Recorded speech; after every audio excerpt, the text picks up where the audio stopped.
So hi, everybody. Welcome to our DODC Symposia series. It's our Doctorate in Organizational Development and Change at Bowling Green State University in the Schmidt-Horst College of Business.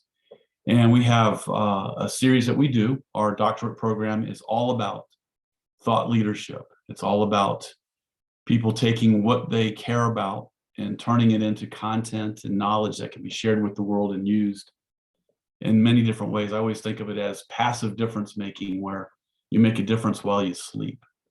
And so Emma has been working with our program, and thank you, Emma, for being here today. Emma is a emerging thought leader. She's working on her dissertation. She has also worked with our program and continues to work with our program in helping us build out our dissertation experience. She's also former assistant director, I believe, of the Writing Center at BGSU, and she's getting her PhD in writing and rhetoric. She does a lot of coaching of people who are working on different writing and content creation. So Emma's got a lot of experience, and one of the things that we share is I did my dissertation on self-efficacy and expectancy theories, and I've had a passion for how people find and live their passion and their calling, and how people step through and own their gifts and talents and do good work in the world that matters. And so Emma and I have that shared value and care and passion to help people do that. All of you here, we believe fundamentally, are gifted with a talent to bring to the world in service of others. And that's where we find our greatest joy, is in being in service of others. And when we can create content, when we can take our ideas and put them out in the world to make that difference so that other people can share our ideas with others. I often think of it as like we're making recipes versus using recipes. There are some people really good at cooking, and they can take recipes and cook. And then there are those people who create recipes, make copies, and people share their recipes all over the world. And they're cooking their recipes. And we're looking at thought leadership as being that, stepping out and putting your knowledge out in the world in a way that gets scaled, that other people can use it. And I'm really curious today, Emma, about your thoughts on how we can help people do that better, because I think everybody has that gift to give. So Emma, thank you for making the time to be with us today, and I'll turn it over to you and share with us what you know and take us through your experience with you. Yeah, awesome. Thank you everyone for joining us today. I'm going to share my screen. In the chat, I just dropped today's handout, so you can look at that. And then also this will be recorded, so you can go back and look at slides later on.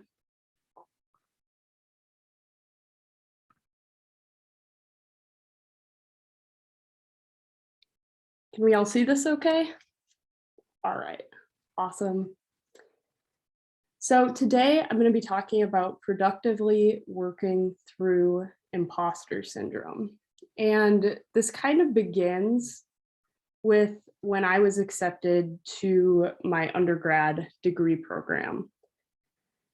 I told myself that getting accepted was a happy mistake, and someone must have messed up in the admissions office.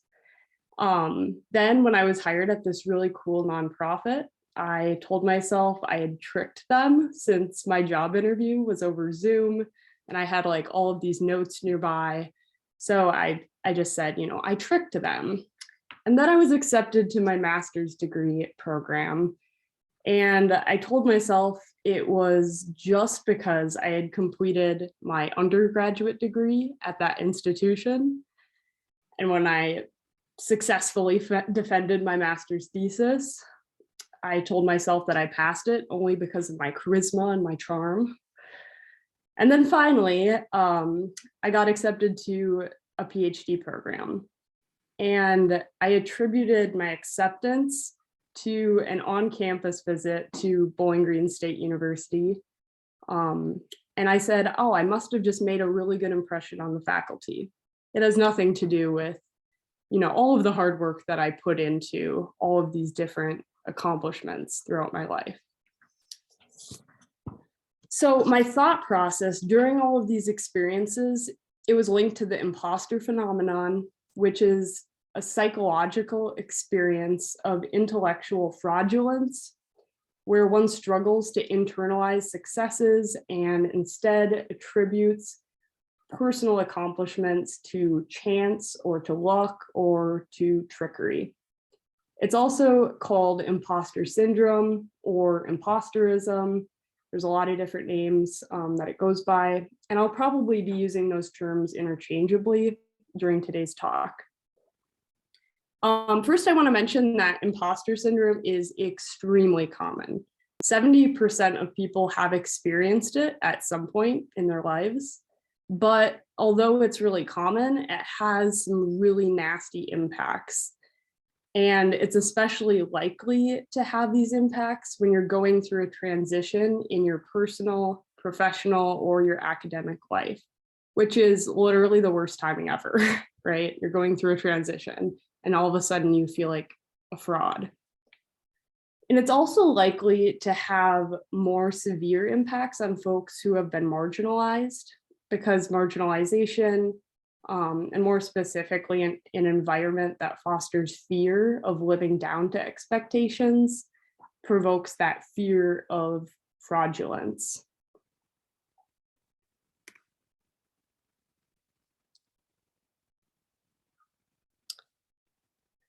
So in today's talk, I'm going to give some tools for productively working through imposter feelings.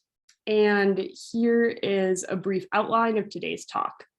So we're going to start out with talking a little bit about identifying imposter feelings. We're going to break it into an activity, and then we'll talk about sharing and then planning for the future with how to productively work through imposter feelings. We'll close today with a brief think tank and time for questions at the end.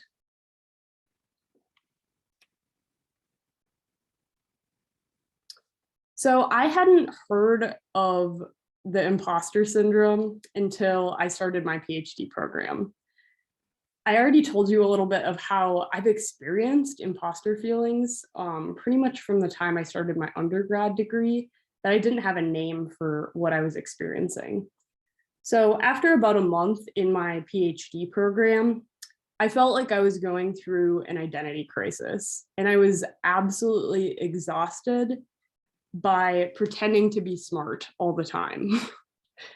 No matter who I was dealing with, like if I had a meeting with an advisor, I'm like, oh yes, of course I knew that. Or, a peer or someone that I looked up to, I was always just saying, oh yeah, I totally knew that. I was never admitting that I had a lack of knowledge, that I was a novice learner in any area.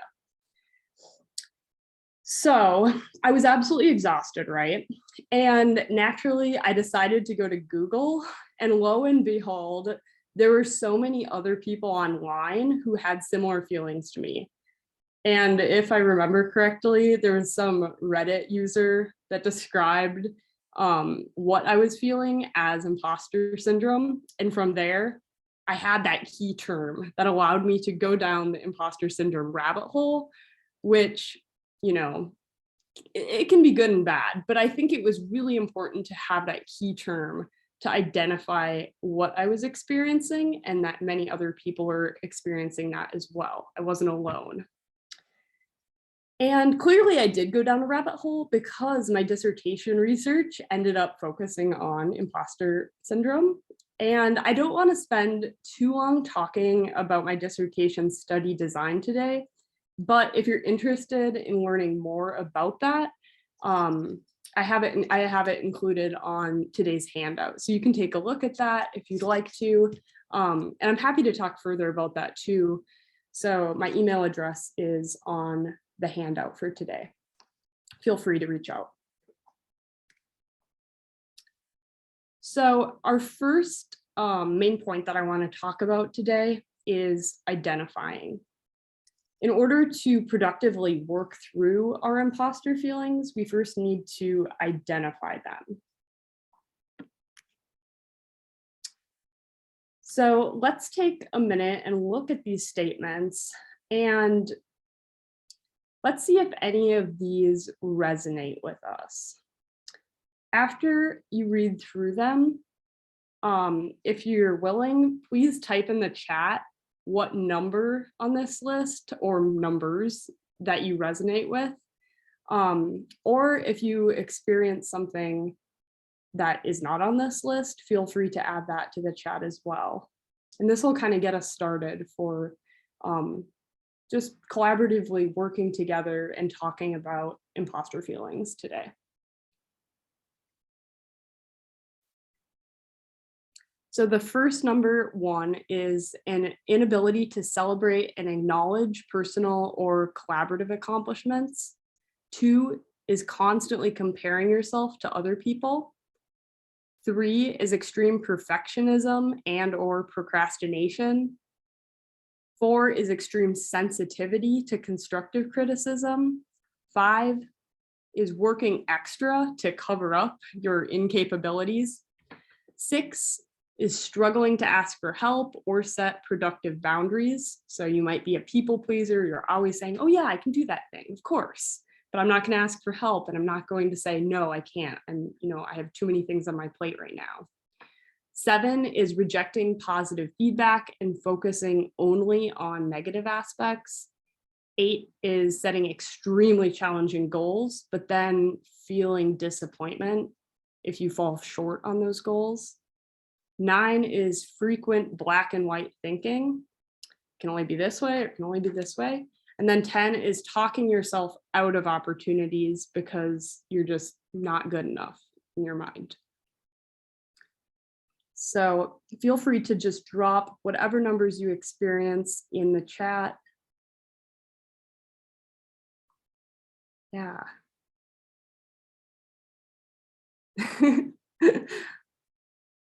Heather, that's a lot of numbers. For me personally, I think I have experienced 1 through 10 at some point while dealing with imposter syndrome. But let's see. Yeah, so a lot of people say number 1. That's sort of the trademark for what imposter syndrome is. You can't celebrate your accomplishments. You can't acknowledge things that you've done well. But yeah, so I wanted to share this list because, and have you share how you experience imposter syndrome, because everyone experiences it in really different ways. And I found this when I was like going down my rabbit hole of looking at like, what is imposter syndrome? I have this name and some of the things that I was like learning about imposter syndrome, they didn't really apply to me. I'm like, oh, I don't do that. Maybe I don't have it. But I realized through my dissertation research and the library research that came beforehand that everyone experiences imposter syndrome in a really unique way that is specific to the context that they're in, specific to their identity. So yeah. Thank you for sharing and being vulnerable with each other in this space today. All right, so moving on. Okay, so this is the Clance IP cycle and scale. Dr. Clance is a clinical psychologist who started studying the imposter phenomenon in the 1970s. She primarily focused on women in the workplace and imposter feelings. But research is sort of built off of that. And today we realize that absolutely anyone can experience imposter feelings, and it's valid. So these are 2 resources for identifying imposter feelings. The Clance imposter cycle, which is on the left, it depicts how folks commonly experience imposter feelings. And it starts with an achievement related task usually. which turns into anxiety, self-doubt, and worry. And then from there, it can turn into over-preparation or procrastination, depending on who you are. So after you accomplish this task, you're probably going to feel like, oh, good, it's done. But if you receive positive feedback, it's usually discounted because of either luck, oh, I was just lucky. I was just lucky that I got that paper accepted for publication, or I just got lucky, or effort. I had to work so hard on this. None of my peers would put in, 30 hours into this assignment. I put in so much effort, it makes sense. But that effort is not regarded as an accomplishment, something that can be internalized. So from there, it kind of continues the cycle. You have succeeded in accomplishing the task, but after receiving positive feedback, it turns into more self-doubt, more fraudulence, even depression and anxiety. And then it continues the next time you face an achievement-related task. So this cycle, it can vary. It's not necessarily an exact blueprint of what we experience with imposter syndrome across the board for all people, but I think this is really good for identifying how the cycle typically works. So the second resource is the Clance imposter phenomenon scale. And this is a short test, and it actually helps you determine whether or not you have imposter characteristics, and if so, to what extent you are suffering. So I use this scale in a survey where 438 graduate students across the disciplines completed this test. And I'm going to share the results of that scale portion of my survey in a minute. But I do want you to know that this link to the imposter phenomenon scale is on your handout. So please take it later. It takes about 10 minutes, 5 to 10 minutes. And it might be interesting to see where you fall on that scale and how severely you're impacted by imposter feelings.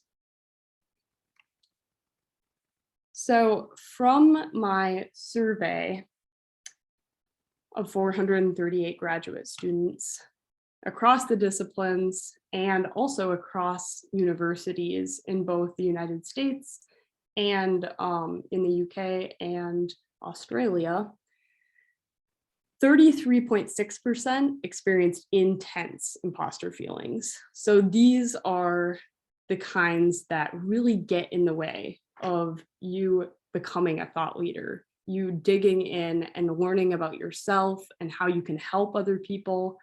And then I have to move my screen.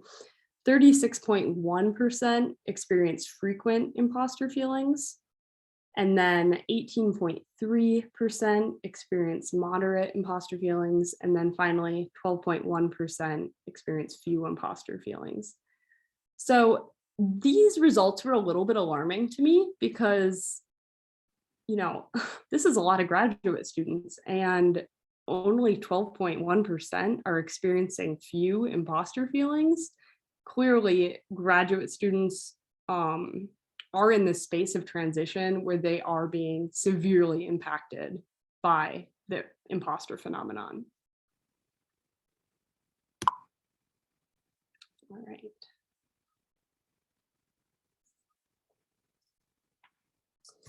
All right, so our next step today, this is sort of the next section of productively working through imposter feelings. The first step is we have to identify them. What are they? And then the second step is sharing them. Research on the imposter phenomenon has proven that normalizing and acknowledging imposter feelings is really important for academics and working professionals. And research also suggests that sharing imposter feelings decreases stigma, and it also has the potential to actually decrease your own imposter feelings by sharing them with others. So acknowledging imposter feelings and then creating a structured, supportive space to work through them, that's extremely important for institutional, programmatic, and company cultures. And in order to be effective thought leaders, we first need to identify what is holding us back. And then we need to create an action-oriented plan. And if imposter feelings are holding us back in some way, we have to identify what we have the agency to change, and then identify those larger change initiatives that may be required to create a culture of inclusivity and respect, a place where we feel safe to share our feelings and get support with our peers or our advisors or bosses, etc. All right, so this brings us to an activity. So many grad students that participated in my study, they found it really helpful to reflect, identify, and then share their imposter feelings. And some grad students in the study reflected on their imposter feelings through writing. You know, they wrote a short narrative. You know, this is what I'm experiencing. This is how it's impacting my academic or professional life.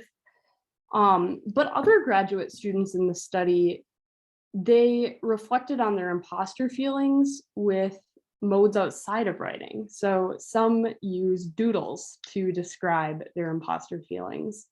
Some created collages. There's this one really cool collage that was created of just a bunch of eyes cut out from magazines. And this participant said, with my imposter feelings, I feel like everyone is watching me. There's all of these eyes, and they're just watching my every move, waiting for me to mess up. So I think it was really helpful to provide a space for participants to share their imposter feelings in not only writing, but other modes as well. Another participant shared an email that she's like, oh, I got this email and it gave me imposter feelings. I'm going to share it with you. And then she walked through the email and we talked specifically about like, what about this email is making you feel like a fraud? So we're going to do a 10-minute activity where we reflect on and identify our imposter feelings. And then if we want to, we can share. I mentioned earlier that it's really important to feel safe. We want to be in a space where there is a strong level of mutual respect. And I think that is this space today. But I know that everyone has a different level of comfortability with each other. And I'm going to make sharing optional for that reason. But we're going to start out by using these questions as a guide for reflecting on and then identifying imposter feelings. So for this activity, you can respond in writing. If you want, you can just close your eyes. You can think deeply about your imposter feelings. You can find some images online that encompass what you're feeling. You can find a song, you know, you can really respond in any way you see fit to these questions for reflection, as long as it's appropriate for our audience today. But these are just prompts, so you can answer all of these questions. You can really zoom in on one question that seems to be hitting home with you. And then feel free to turn your cameras off. I'm going to set the timer for 10 minutes, and then we will join together and talk about this a little bit. So I'll read the prompts for reflection off really quick. When, where, and how do you experience imposter feelings? And if you want some additional prompts to add to that, when do you have imposter feelings? Where do your imposter feelings come from? How do you feel when you have imposter feelings? That could be emotionally, that could be physically, mentally. Are your imposter feelings impacted by specific tasks or actions? Are they impacted by specific environments, specific people, including yourself? Are they impacted by past experiences, current experiences, past or current mental health challenges? Are they impacted by structural or systemic problems? And then out of that list, what do you have control over? What can you have control over? And then what may you need to seek external help or support with? So I am going to turn my camera off for about 10 minutes. I'm going to do this activity with y'all, but feel free to respond in any way that you see fit. So it doesn't need to only be in writing or notes. It can be doodling or any way of responding. All right. I am setting the timer and I will have us join together again in 10.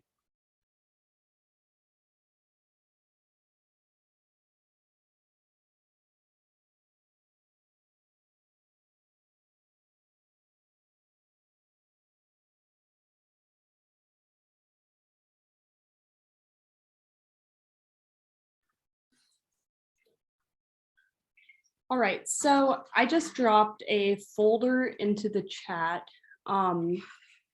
If you would like to share your activity, what you created, your thought process with the people that attended today, feel free to drop that in the folder. You don't need to. This is really personal identity work that we're doing right now. So, but you are welcome to if you feel comfortable with that. So to start off, I'm just going to share what I created. So I created a sketch that has me presenting, and these are all disciplinary experts, right? So maybe this is at a conference. And I often experience imposter feelings when I'm presenting something to someone in my field that I know is an expert in what I'm talking about, and then they ask me really tough questions. And originally I approached this tough questions, with trying to sidestep the questions. If I didn't have the answer, I'd be like, oh, that's a really good question. I'd love to talk to you more, after my presentation today, or, this is sort of a tangential related answer that doesn't really answer your question at all, but I want to say something to sound smart because I'm in this academic professional setting. So that was always my go-to. And I'm still working on becoming more comfortable with being a disciplinary novice, someone that is learning and growing. And I can't do that alone. I need other people. I need a community of people that are learning and working together.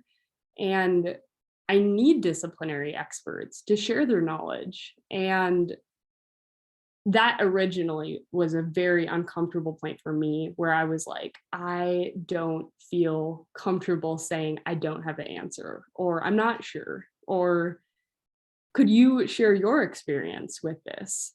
So anyway, that's my experience. Would anyone else like to share what they learned about themselves from this activity, or share how you approach this activity and sort of what you've learned and what you're taking away from it? Feel free to just unmute yourself and speak up. I thought that it was kind of interesting when I was looking at when I feel the imposter feelings the most. It's actually more the small tasks that stress me out than the large projects.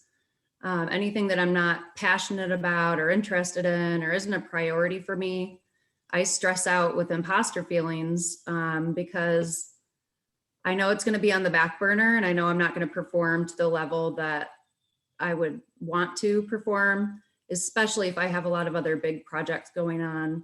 or if I have too many projects going on at once, if I'm taking on too much at once, I really experience those feelings a lot. But it's those little tasks that pop up when I have to make a postcard for a client or do some kind of little task that might take me a half an hour, 45 minutes, but it takes me forever to get to it because I'm running in a million directions that I feel are more important at the time. So I don't ever want to let anyone down, but I know with those little things, I'm not the person for the job if I have too much on my plate at the time.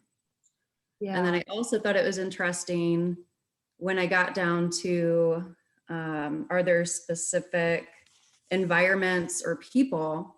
And then I realized definitely with my parents, I feel imposter syndrome a lot when I'm expressing big moves or things that I do feel really strongly about, and I have researched really well. I know the criticism and the questions that I'm going to come into. So I get a lot of, I get really big imposter feelings when I know that I have to talk to them about something important. And then on the next question on specific people, I realized definitely my parents, who I love and are incredible and accepting and supportive and an incredible audience. And it's just people to have in my life. I know that I have a trusting space there, but also with power figures that like might have influence on my career or, you know, could impact me in the future or could be making decisions for me. I get a lot of those imposter feelings, especially if I don't have trust with those individuals. I struggle greatly with imposter syndrome, feeling like I have to prove myself to someone that doesn't maybe understand me or can't be consistent or has just completely broken my trust in some way. Those are really the big takeaways from this questionnaire. Is a really cool exercise. Thank you for putting us through that. Yeah, I think this is really helpful for identifying the specific things that create imposter feelings. And usually, you know, it has something to do with an achievement related task. But through my dissertation research, I realized that there's so many other variables. It's not just this task. It's where is this task taking place? Who is connected to it? You know, where am I in my own headspace? Family influence actually did come up a lot with participants in the study talking about how their imposter feelings are related to the way that they were raised or the way their accomplishments were celebrated when they were growing up. So it's interesting how those experiences, they transfer, they carry with us. And I think that's a really important part of productively working through them, is identifying them and then starting to share them with others to learn more about how to, you know, how to work through them. Have you experienced something similar to me? How did you get through this?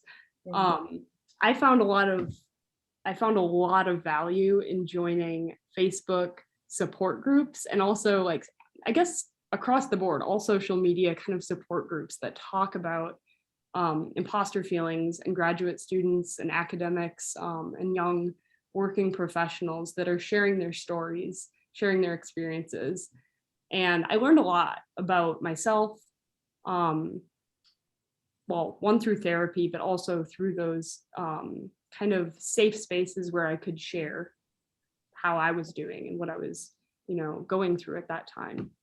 Thank you for sharing though, Kelsey. Of course. Yeah, I thought it was interesting that the primary feeling that I identified of like what I'm experiencing while I'm feeling this is fear. It's like a fear of a lack of resources or a lack of support or a lack of time or a lack of energy or a lack of capability. So I kind of identifying that for me, I think is going to help me a lot in the future. When I start to kind of panic thinking, you know, I'm not going to get the collaboration I need, the, you know, whatever I need, to kind of connect that to these imposter feelings and kind of release that and gain my trust back and the universe and the hard work that I'm putting in and the engagement that we've built so far, and kind of get that hope back, because the other feeling I brought up again was hopelessness. I feel kind of hopeless when I'm experiencing it. So now that I can identify those feelings as they're arising, I think it'll help me work through that a lot faster. Yeah, Yeah, and it's also identifying what people you feel really good around, who is giving you that support, who is building you up.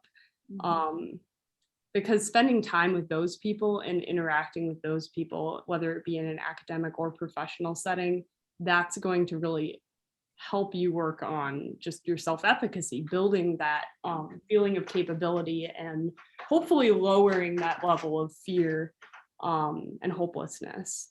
Yeah. So No, I would, I have a comment on that very point that was sort of insightful. I yeah, didn't create anything, but I found myself reflecting interestingly on very similar things that Kelsey was bringing up in terms of like when are they most intense, those imposter feelings, and like who are they impacted by? And I find that some of the people that are most supportive of me, my mentors, people that have experience in the field, like you spoke of people that, here's somebody that I'm presenting to that knows what I'm talking about. They're also the same people that I feel the most impostery around, if you will. Like, if one of my mentors is on a Zoom call, I find that I'm reacting differently than when that person's not there. And then usually, hopefully, I check that. I know a little bit now that I'm like, okay, yes, this person is here, but actually you don't have to feel impostery around them. But there's this whole internal dialogue. The other thing that I thought was interesting, I was thinking about when does it most intensely show up? For me, probably the most intense is during musical performances, like after I get done singing a song and somebody, oh, that was really great. And I immediately in my head dismissed that positive comment with, well, no, but I played the wrong chord in bar 17. Maybe you didn't hear that, but I heard that. And, the people that really know this stuff, they all heard it. So I don't allow for those positive things to show up. And yeah, then I had a moment where I'm like, shoot, I'm having a moment right now, because who am I to talk to Emma, who's researched this stuff? Carol, who's worked in this space forever, all these doctors, who am I to share my imposter experiences with all these people that have like I had a moment just now, like, yep, with you all here, I feel like an imposter a little bit, so I'll get over myself now. no, thank you. Yeah, thank you for sharing that, Teo. I think it's so common and so inevitable that we will feel imposter feelings. And imposter feelings aren't necessarily bad. I think that it's a sign that you're becoming an expert, or you are an expert in your discipline or your craft or whatever it is. But I think they become really detrimental when you don't have a plan in place to work through them, and they fester. And that cycle, that imposter cycle, it just continues and it grows. And eventually it can just consume you. So we're going to talk a little bit about a plan. How do we actually productively work through these imposter feelings? And this is sort of the last part of what we're going to talk about today. So in order to work through our imposter feelings, we have to have an action-based plan to really do anything when we encounter these feelings. We're going to encounter them, but then what do we do? So I'm going to briefly share some findings from my dissertation study that might be helpful for creating a plan. Okay. So in the study, it was really important for me to operationalize imposter syndrome, as it's a largely emotional based thing. And operationalizing, it helps us turn this abstract concept, right? Imposter syndrome. Everyone experiences it. We all experience it in different ways. It helps operationalizing, it helps turn this abstract thing into something that's observable and it can be manipulated, even if only by ourselves. So in order to do this, I leaned on the concept of states, traits, and dispositions. So states are emotions that are typically considered episodic, and they occur for a fixed duration of time in response to some kind of triggering event. So that could either be an externally driven event, maybe you got a bad grade on an assignment, or it could be internally driven. So maybe you start to think about, what would my family think about this? Or, what would my past mentor think about this? And suddenly you're like in your head thinking, and you're experiencing this episodic state. And it's usually in relation to a specific thing, and it doesn't last forever, right? You experience it, maybe you have extreme anxiety about a specific assignment or a specific thing for work, but then you get through it and you don't experience that emotion anymore.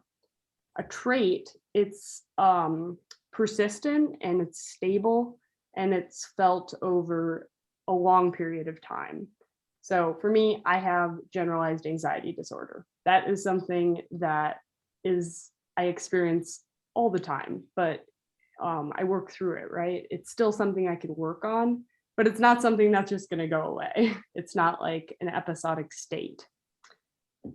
Dispositions are internally held characteristics about us that determine how we use knowledge, how we use our emotions in situations, and how we apply them, transfer them, adapt them, and repurpose them for specific tasks that we're encountering or people that we're interacting with.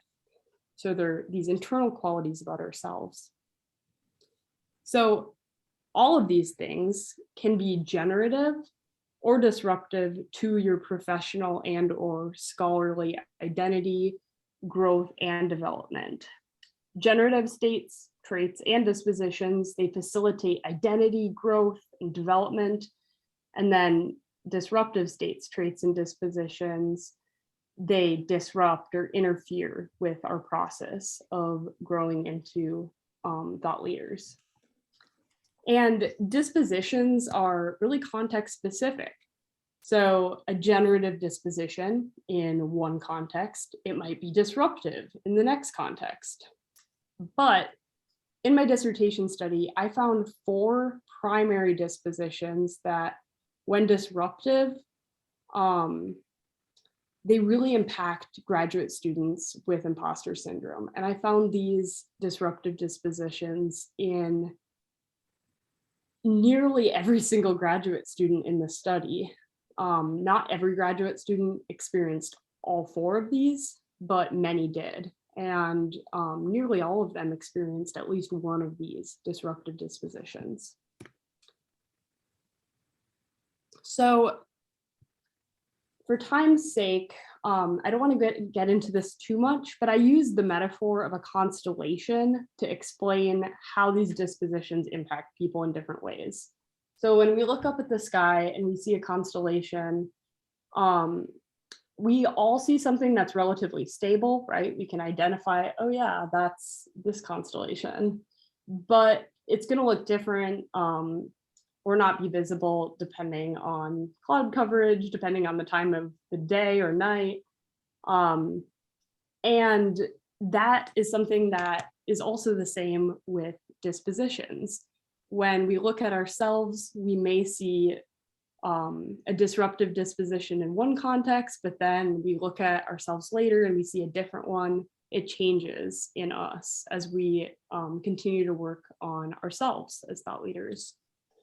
So with this constellation, it allows us to see a relationship between dispositions, and that relationship is going to differ depending on you, what your goals are, your experiences, and your emotions. So the dispositions that I found were low self-efficacy, disruptive metacognition, attribution, and self-regulation.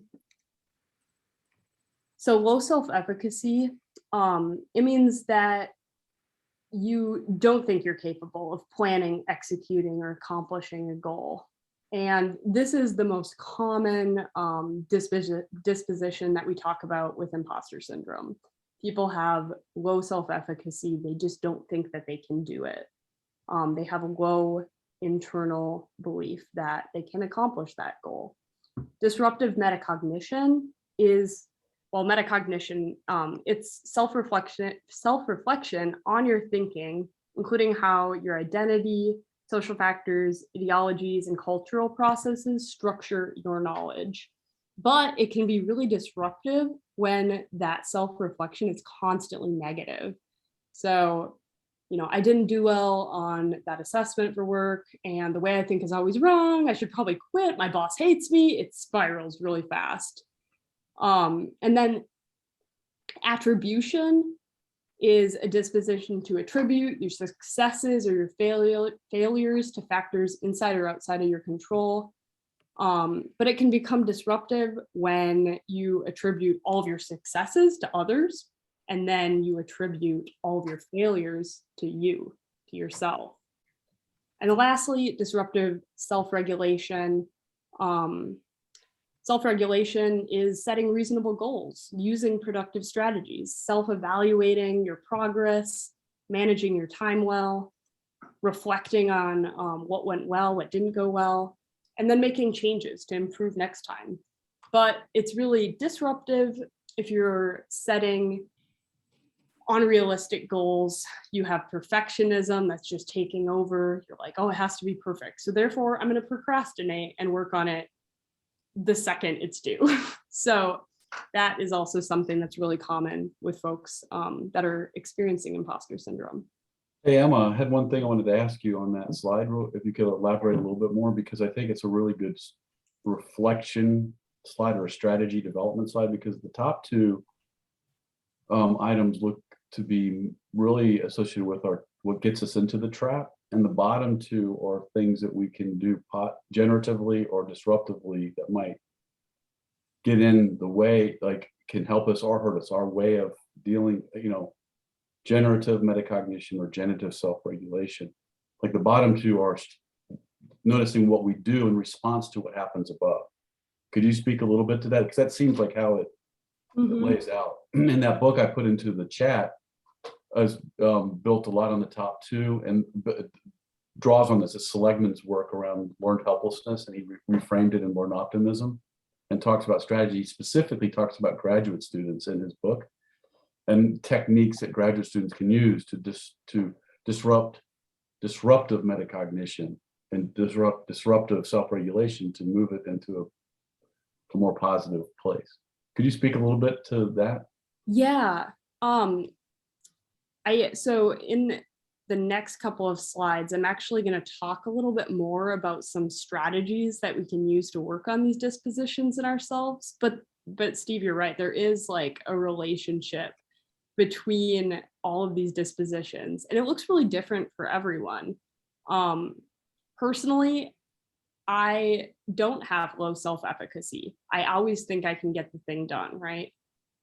But if something goes wrong, I always attribute my failures to myself. And if something goes really well, I'm like, oh, it's just because I had an awesome collaborator, or I have a good relationship with my boss, or whatever it is.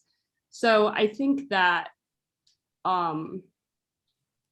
disruptive metacognition can be turned into generative metacognition. We can change our thought processes to reflect on how our self-efficacy is affecting us, and also how we are attributing things, right? We can reflect, and sometimes if we reflect with other people that we trust, we can see, oh yeah, I attributed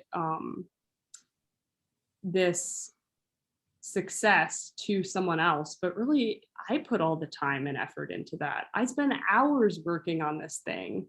So sometimes that helps when you're working with someone else, to help you see the positives in something that you're doing. Yeah, and what he describes, Seligman talks about cognitive disputation. You might be talking about that in the next slides, which is that it's like, how do you argue with that internal voice that has those attributions, so to speak, in the wrong place, so to speak. So this is really good. I really like this figure here. Thank you for putting it together like this. Yeah. So this is an example. So this is one of the graduate students who participated in the study. Her name is Rosalie. That's a pseudonym, obviously. But this is her constellation. The way that these disruptive dispositions are connecting and creating imposter feelings for her. So at the top, we can see that low self-efficacy and low self-regulation, those are equal. Those are the top two things that are impacting Rosalie and her imposter feelings. And for low self-regulation, that was really impacting her writing practices. She would wait until the very night before something was due, like even a 30-page paper, and whip it all out in one night. With low self-efficacy, that was connected to attribution. So she said that her low self-efficacy was entirely because she had bad mentors. And as someone who is outside of that picture, I don't know her mentors. They could be fantastic, they could be terrible. I'm not sure, but we can see how we attribute things that are going wrong with our imposter feelings, right? We have really low self-efficacy. We can attribute that to something else. And that's a really important part in identifying what the relationship is between these disruptive dispositions, because in order to work through them, we need to see how they're connected. So that's just one example with Rosalie, one of the study participants. So now I'm going to share, we're going to go into a little bit more detail with these disruptive dispositions and talk about planning. So with self-efficacy, if that is a disruptive disposition that you're feeling, that you're experiencing, and it's impacting how you're transferring knowledge, how you're interacting with people, I think number one is identity work. And that's having a self-concept of yourself. Who are you? And feeling confident in your identity. And we can have many identities, right? Like I enjoy hiking and camping, and I consider myself an outdoor person. I feel confident in that. But then I go to work and I put on, this new hat. I'm suddenly a working professional, and maybe I don't feel as confident in that identity as I do when I'm with my friends or my family. And I am not a licensed professional by any means, but I strongly recommend working with a licensed professional when doing identity work. Often there is trauma that will come up. It will, it will impact you, it will reemerge, and it takes a lot of hard work to work on your identity. And that's really important to do with a licensed professional that has a background, subject matter knowledge in a way that can help you. So I strongly recommend identity work, but with a licensed professional. Second is scaffolded goal setting. So being in this stretch zone, you can set goals that are really attainable and easy, but you could also set goals that are really impossibly hard. And people with imposter feelings sometimes set goals that are like impossible to attain in a week. So you want to set goals that are in this stretch zone. They challenge you, but they are attainable. There's something that you can actually do in the time that you have the time that you have to commit to a task. And then creating a physical record of successes. What are your short-term and long-term goals, and how can you document that to show yourself, oh, I'm doing things, I'm moving in this progression, and I have this pipeline of goals, and I am, continuing to work on these goals. Creating a physical record, maybe it's a folder that you have that you're like, okay, I have all these things that I did well on, and going back and revisiting that to remind yourself that you can accomplish what you set your mind to. Modeling and mentorship is extremely important to identify your strengths as a professional other people will see us differently, and then we see ourselves. So it's helpful to have someone that you look up to that's telling you, oh, you did really well at this, or let's work on this together. And then learning how to wade through, accept, and apply constructive criticism is really hard. But with a good mentor, it can become so much better. One of my advisors, he shared a rejection letter that he got to a journal. And he walked through how he read that feedback, how he worked through it. And it was so helpful for me. I'm like, I look up to this person, and he's been rejected from a journal, and he's showing me his thought process here of how he got through this. And that was so helpful to see that other people, they hit roadblocks. People aren't successful all of the time, even people that are professionals and you look up to, your mentors, your advisors.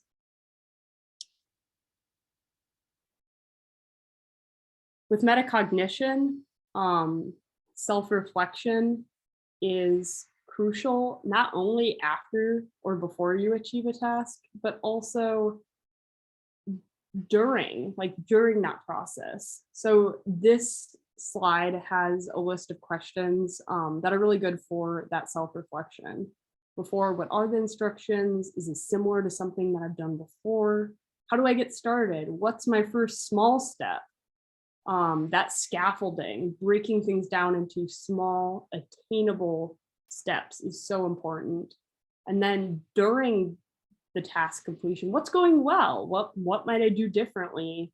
Can I share this with someone to get their feedback on it? And then after, what went well? What could I do differently next time? What was the feedback? Do I need a support person to work through this feedback with, or can I do it independently? And then can I apply what I've learned to any other situations or any other tasks that I'm working on? With attribution, there is this concept called locus of control, internal versus external. So with external locus of control, we are attributing our successes and our failures to something that's outside of our little bubble, right? So I got a bad grade because my professor doesn't like me, or I got fired because nobody appreciates me, right? Or maybe I did really well on something because of someone else. Versus an internal locus of control where you have control over that thing. And often we have more of an internal locus of control than we like to believe. We can often make a difference. We can make changes in our lives. We just have to really sit down and work through what do I have control over? What can I attribute to my success, to myself, that's related to my success? And that's also related to replacing your black and white thinking. Don't think in black and white. Think in all of the shades, all of the colors. There's so many possibilities. When you get stuck, there are a million different ways to get out of that situation. And often it's helpful to see how other people view the situation. What would you do if you were, sitting at your computer and staring at a blank screen for hours? Would you journal maybe? Would you just start writing until something came to mind? Working that out with other people and seeing how they view a situation can be helpful. Creating that physical record of success is really important to see how you can attribute your successes to yourself as well as others. And then finally, finding a really good mentor, finding someone that can really help you, whether that be a coach, whether that be an advisor, it could be a friend. It doesn't have to be someone that's in your discipline, but, and honestly, you should have many mentors. You should have this support network of people that that you can think with, that you can learn with. And Steve, I know that you're really good at this. This is something that I look up to you for. You have a support network of people that you can reach out to for advice or feedback, for just thinking through things, for asking for favors. And that's something, as thought leaders, it's really important to have that network of people that we trust. Self-regulation, this is hard. This is something that I struggle with. Creating a routine and sticking to that routine, and it has to work for you. I've tried so many routines throughout the years. I would hear something online, be like, oh, I want to try out that routine, but it didn't work for me because it wasn't made for me. So this goes back to that identity work. When do you work best? Are you a morning person? Does your thought process spark late at night? Do you have external obligations? Do you have a job that takes up X amount of your day? Figuring out what routine works for you, and then being committed, putting that in your Outlook calendar, saying, you know, I am going to sit down and write, or I'm going to work on this thing for 60 minutes. And it can be terrible, it can be wonderful, but it doesn't matter because you have that time blocked off and you're going to commit to working on it. Scaffolded goal setting, you have this huge goal, right? You have this huge thing that's, you know, taking up all your brain space, but how do you get started?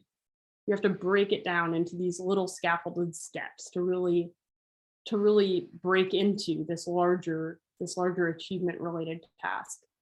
And then reflecting and meditating on that and thinking throughout your day, you know, just how to think about the task, but also how you're thinking about yourself, your identity, your self-concept. Who are you in relation to this?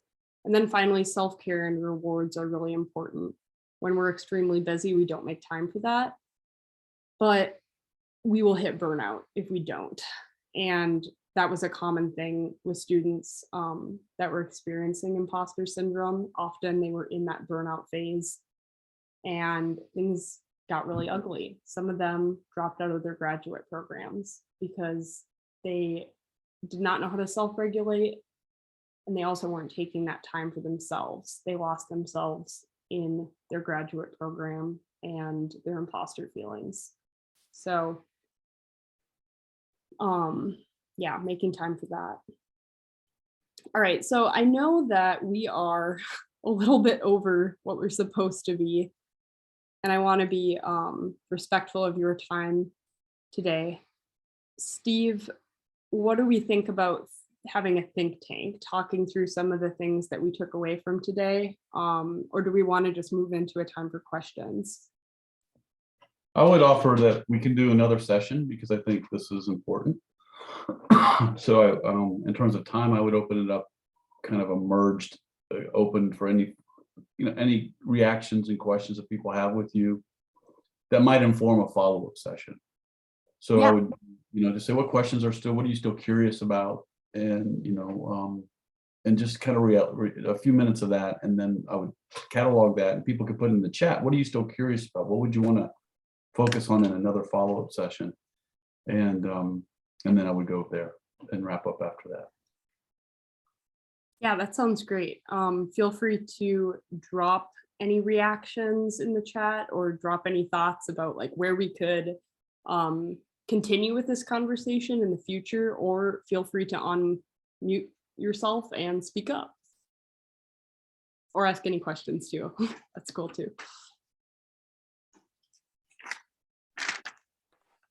I have a big curiosity about your dissertation work, which I'm going to go to the link you gave us. But is there a difference in males and females in this work? Did you do that in your study? Yeah, so I was able to, so when I did library research before getting IRB approval for the study, I noticed that any marginalized populations, whether that be gender identity, race, ethnicity, first generation college student, etc. Those populations typically experience more intense imposter feelings that impact their academic and professional lives in more severe ways. I don't think from my study I can draw conclusions on that though, because I had a very low, amount of men actually take the survey, and 0 people wanted to participate in phase 2 of the study, which were case studies. So from my study, I don't think I can draw conclusions about,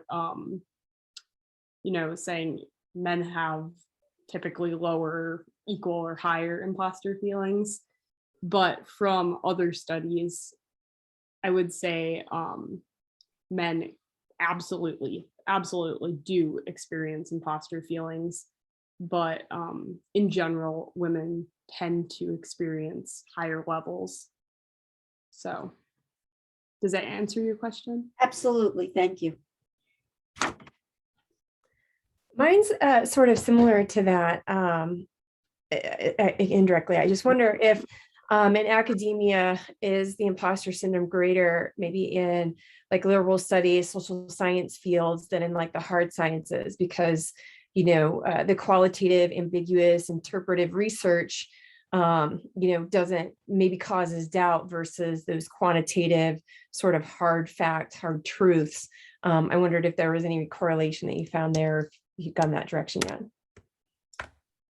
Yeah, so in my study, I specifically looked at how imposter feelings impacted writing practices and mentoring. So writing in the hard sciences looks a lot different than writing, in my field of rhetoric and writing studies, or, across the disciplines. It's just, there's so many different kinds of writing, and imposter feelings seem to impact students when they're engaging in writing tasks, no matter what the discipline is. But that's often influenced by the type of mentorship that they receive in their programs. I've found that mentors that give the classic red pen feedback, just completely crossing out everything that you wrote and saying, like, start over, or maybe like rethink this whole thing.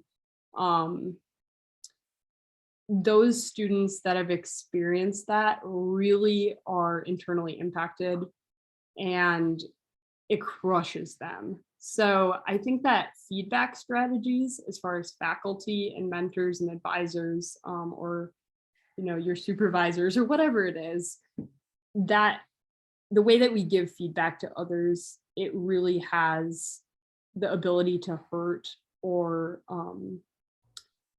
help someone work through imposter feelings. So so I think like across the disciplines, everyone is experiencing imposter feelings in relation to writing, but depending on the mentoring that they receive, those imposter feelings are maybe up here, or maybe they're somewhere down here. So mentorship is so important, finding a mentor that works well for who you are personally and how you receive feedback, how you engage with someone, feeling comfortable enough to say, I need a break, or could you work through this feedback with me? I have no idea what you're saying. Having an open relationship where you feel so comfortable asking for that advice, asking for that feedback, that's really important, I found, to work through imposter feelings. And it's something that I think that with mentorship, there's a lot of systemic issues too, right? Faculty are spread so thin, how do you spend all of this time working with a graduate student, looking through hundreds of pages of their writing and giving feedback and having meetings? Like, that is a huge commitment. So that's one aspect. But then another thing is, often people just go back and think about the mentoring that they received in their grad programs, even if it was extremely destructive, and continue on that cycle. So I think that learning mentorship strategies is really important for like at the programmatic or departmental level. That's something that professional development wise, we need to work on in academia. Thank you.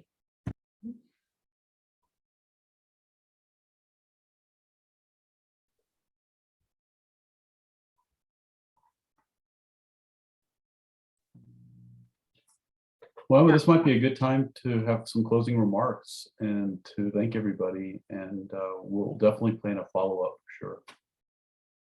Yeah, that sounds great.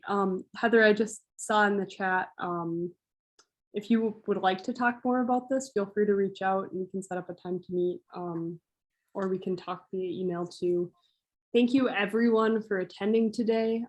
If you would like to take or to share your takeaways from today, feel free to drop them into that folder. I think that we can learn a lot from each other, just sharing how we experience things and how we are working through our imposter feelings in a safe environment. So if you feel called to, please drop whatever insights you have into that folder, and maybe save it, save the link so you can actually access the folder and see what other people are contributing as well.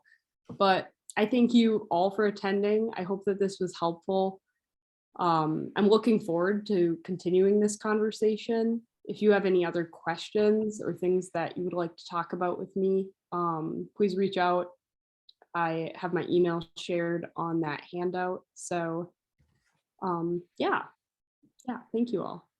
And Thank you, Emma. for inviting me to talk today. This Yeah, was fun. great. Thanks, everybody. Have a great afternoon.